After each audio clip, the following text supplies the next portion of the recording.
Welcome to Cultivated Live for Wednesday, September 25th. My name is Jay Rosenthal. I'm the co-founder of Cultivated Media, the host of this program called Cultivated Live. Today and most Wednesdays, I'm joined by my co-founder and our editor-in-chief, Jeremy Berke. Jeremy, welcome. Thank you, Jay. Always a pleasure. Always a pleasure and never a dull moment. Let's put those things sort of right next to each other. Yeah. I want to talk about two things, and we have a conversation that I had earlier with Javier from Benzinga, so we're going to run that after you and I talk. But there's things that have been top of mind in our newsletter. You're top of mind. One is around hemp and hemp regulations, and there seem to be more coming. Well, some in California, some in Missouri, and maybe more coming. And am I to understand you watched a young Republicans debate in Florida about Amendment 3? Is that right? You would understand that correctly, much to my own chagrin and my wife's chagrin, who we had it on in the background while we were eating dinner. But yep, we can talk about that. Let's talk about that first because, well, first of all, you've done yeoman's work and you've made the sacrifice to become a young Republican in Florida, at least for a little bit yesterday. What was the debate? And I assume it was about Amendment 3, but what we've talked about in the newsletter and you've written about is that cannabis is splitting the Republican Party in Florida between, let's say, Trump plus young Republicans and other Republicans and the governor, right? Like there's a lot happening down there. There's a lot happening, and there's no other place where it was so evident that the Republican Party is being split than that debate last night. It was pretty wild, and I would say this, like I'm a Canadian and I live in New York, and so the Florida Republican world is certainly not my own, and I will try to reserve judgment on some of the conversations that went down there. But the debate was interesting for a few reasons. I think on one side, they had smart approaches to marijuana, a very vociferous anti-legalization group. And when I heard Luke, who's representative for that group, talk, I think the one thing that struck me was that the group isn't really pretending to be an unbiased source of anti-legalization information, right? Like they are conservative Republicans. They openly admit that their values are rooted in their religion. And that came through over and over again in what Luke was saying. He, I thought, was very, very slippery with some of the facts. I mean, it's probably not a surprise that I would think that based on what we've written about them. Overgeneralizes the studies. I think the researchers of some of the studies he would cite would take issue with how he portrays them and how he casts the results. On the other side, you had John Morgan, who's a personal injury attorney. He calls himself Florida's pot daddy. He's been heavily invested in the industry. He, was very, very entertaining. He's very good at crowd work. He's sort of going back and forth with people, swearing and stuff like that. But, as someone as a business who supports legalization, I would say I would have liked to see a little bit more command of the facts. There's a lot of easy ways to refute what smart approaches to marijuana was saying, and I did not see that happen. The audience itself seemed like they were a lot more receptive to Luke's argument.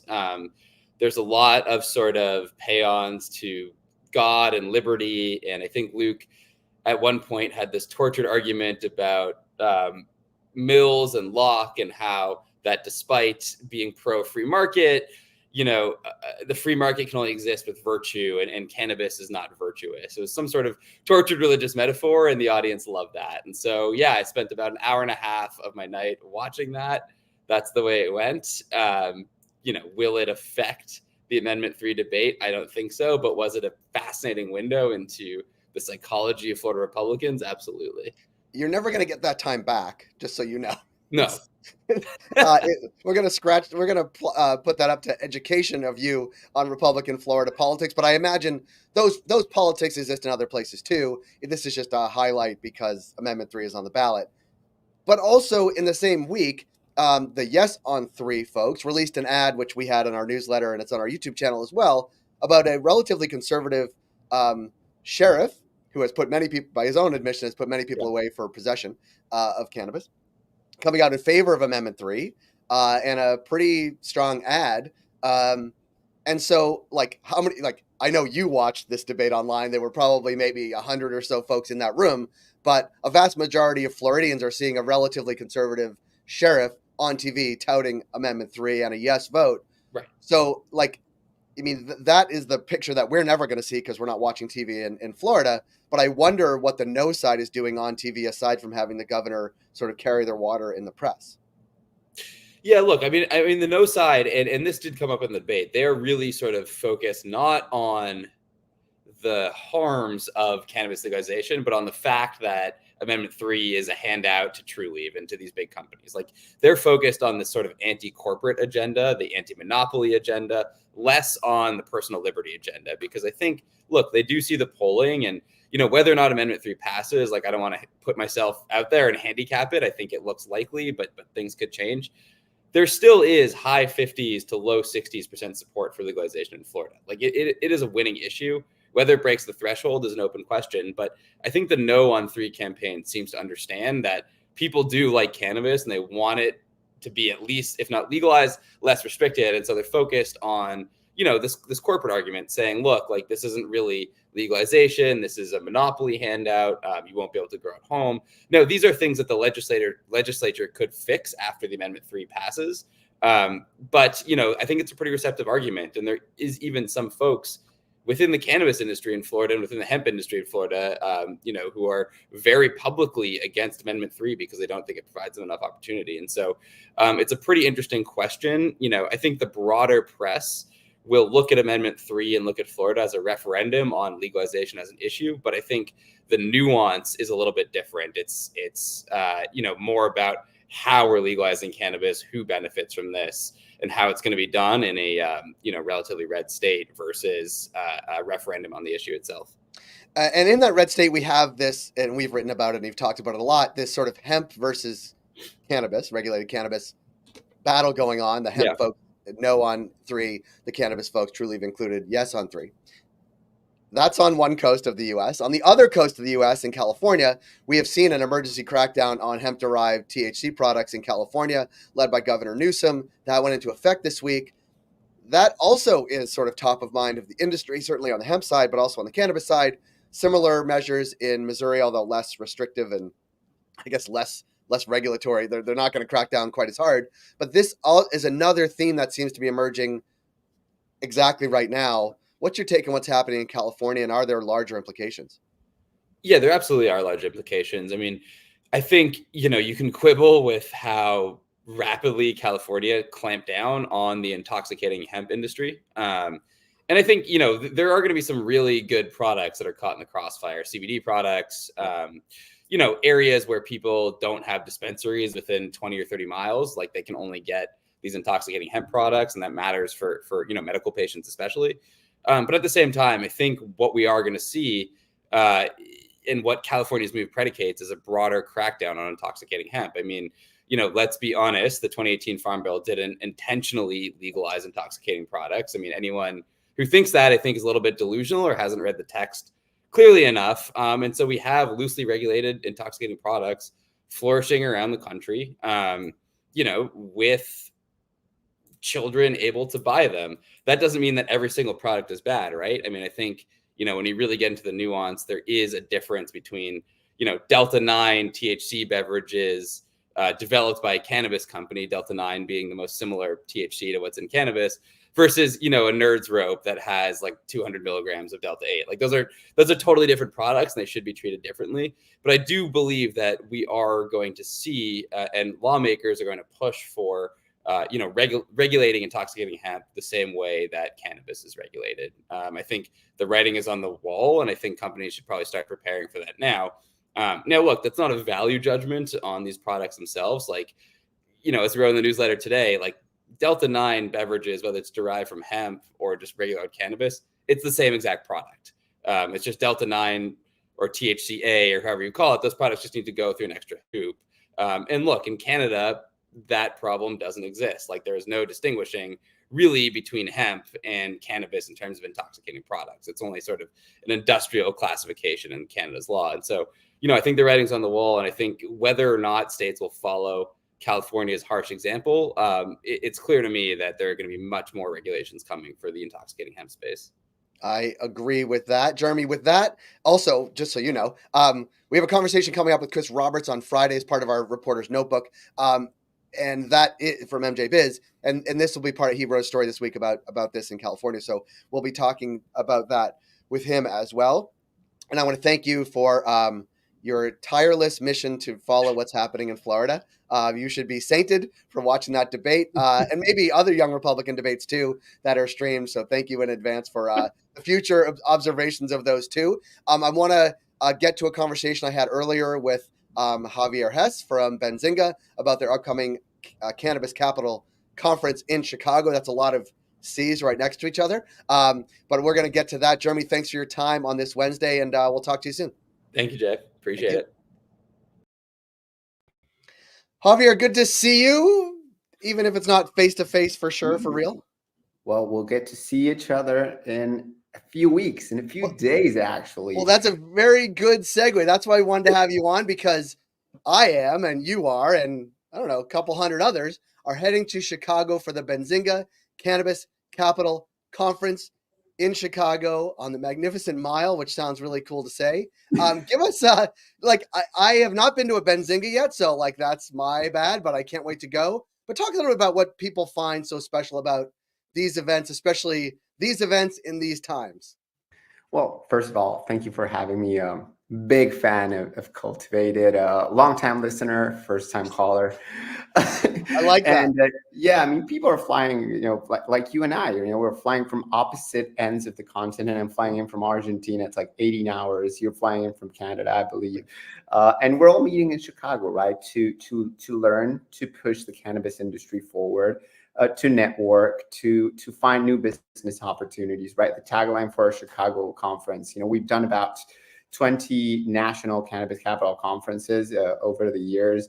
Our two main ones are in South Florida, Miami, and in Chicago. And the tagline for Chicago is always where deals get done, right? It's one of the opportunities where the entire industry kind of suits up and tries to make deals happen. And what's interesting about this conference is I've seen many deals actually happen. People get funded, they find new partners, M&A happens. We've heard from companies saying, hey, we closed a $2-point-something billion merger at your conference. We, after each conference, I get texts from friends and WhatsApp messages, which I know you use in Canada, even though it's not as popular in the US. And people tell me, hey, I raised $100 million, I raised $20 million. I can't believe it.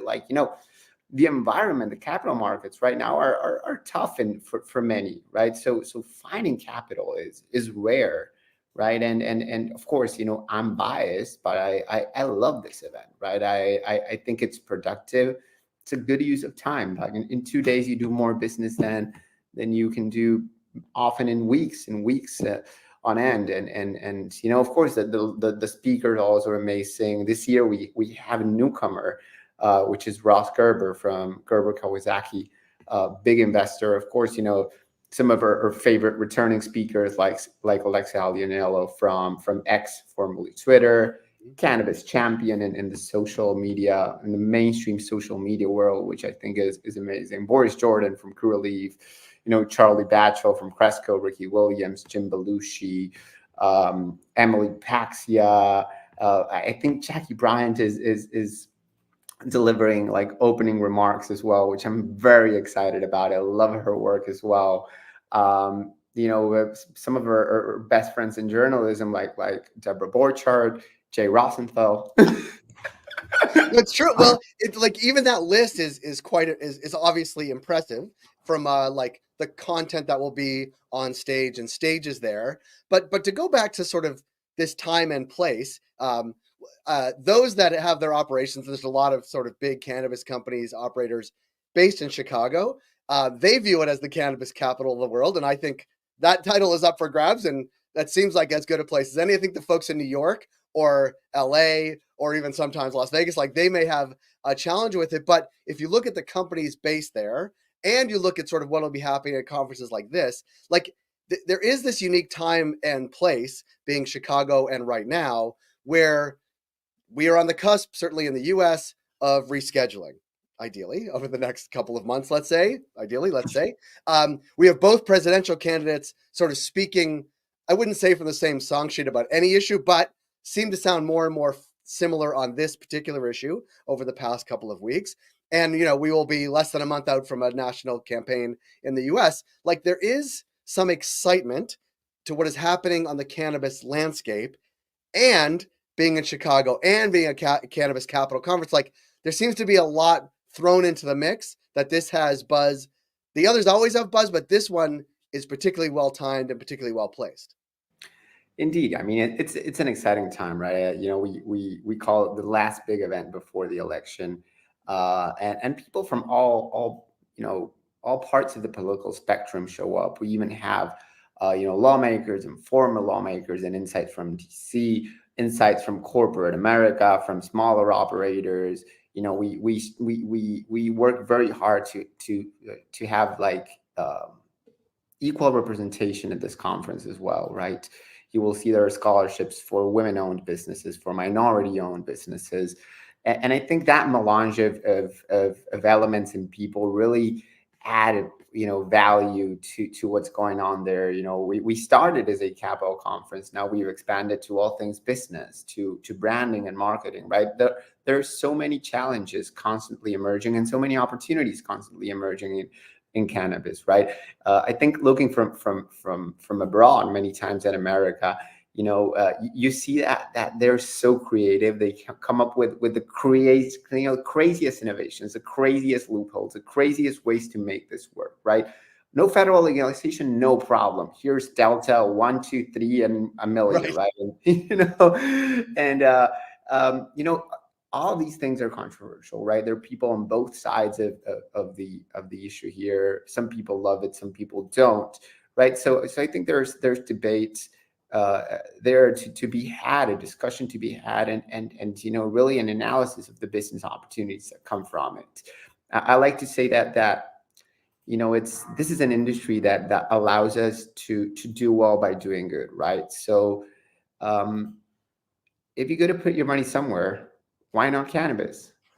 Instead of oil or mining, no shade, but if you ask me, I think supporting ventures and businesses that are seeking to change the world, seeking to break all kinds of stigma, to make people's lives better, whether it's through health or just through wellness, which I consider well-being a part of wellness and a part of health. It's people love cannabis. The direction that this is going toward is I think pretty undebatable. I don't have any doubts that this will become a mainstream staple in coming years. As you mentioned in a recent conversation we had, I believe it will soon be a commodity, right? How do we prepare for this? How do we prepare for a world without 280E? One speaker that is very interesting comes from Puerto Rico, right? And they make, $50-60 million in revenue from medical cannabis sales in the island alone. Puerto Rico is a part of the US, but at the same time, it's, it has a special legal status, right? So 280E doesn't apply. How does a business look without 280E? How does a business look after scheduling? A lot better. Well, yeah, but at the same time, there's also that debate, right? Rescheduling, does it lessen tax burdens? For sure, but also, do we know what kind of excise taxes will we get from it, right? How does it affect other pieces of legislation? Will research standards be more stringent? I think there's always a lot of uncertainty and guesswork in working in cannabis, and the people who are operating every day in the industry can provide us some informed insight into what will very likely happen, right? There's a discussion that Jason Wild and Emily Paxi are having about the Commerce Clause, right? At what point will we That's going to be the nerdiest but also most fun session, I think. You're forgetting Scott Greiber and Frank Colombo. Probably that and Bo Whitney will be the nerdiest, but Emily and Jason are very relaxed. I did a panel with or a fireside chat with Jason Wild during the last cannabis conference in Florida in April, and we were discussing the federal case led by David Boyce, and it was a nerdy and scholarly discussion, but at the same time, one that appealed to a mass audience, right? The guy who was largely responsible for pushing, same-sex marriage, the guy who defied Microsoft, is now behind some form of cannabis reform, and is getting big corporate groups to support this fight. It's an interesting conversation. You can get into the nuances of legality, but you can also get into this wider conversation of like, hey, look at all of these traditional mainstream uh, interest piling behind cannabis, right? If I think Blumenauer said it the other day, if Trump can get behind it, Right. and these are not my words, right? It's like, it's it seems to be, it is, polls have shown repeatedly, you and I know, a bipartisan issue. I don't think there's any other issue in America where people agree as much. And if there is, I don't know. Like, I don't know about it. Right. No, it's interesting, but I would say back to the sort of beginning of what you're saying, you're making the Benzinga Cannabis Capital Conference sound poetic and romantic, actually. Like there's certain romance to it, because there is this sort of coming together of minds, of course, coming together of minds in this specific time. And I think everybody at the conference, but I think even people who are observing the industry view this as the cusp of something, right? There are major changes happening. The timeline might be 6 weeks, 6 months, but it's unlikely to be 6 years, right? For the first time, maybe certainly in our lifetime, but since you've been involved too, like it's not going to be years necessarily for some of these things to happen. Like you can see the finish line potentially, but you just don't know. You can't really gauge how far away it is, but it's not a decade, right? And as you were saying, like I believe that Florida, Pennsylvania, Wisconsin are going to be the next states to go, and like the number of states that don't have any kind of medical program is dwindling. The number of states, certainly major states with tens of millions of people, the number of those states with no cannabis legalization is actually dwindling too. And by the time we get to the next October's Benzinga Capital Cannabis Conference, like there's going to be 3-4 more states that are like right on the cusp of legalizing and rolling out. New Hampshire, Wisconsin, Pennsylvania, and Florida. Like I think those might be the next, and that's a big deal. It just seems like a big deal. Well, yeah. And then we have a push, we should be unifying people behind bigger causes as well. Federal medical cannabis legalization, right? Why is that not a topic that we're discussing more frequently?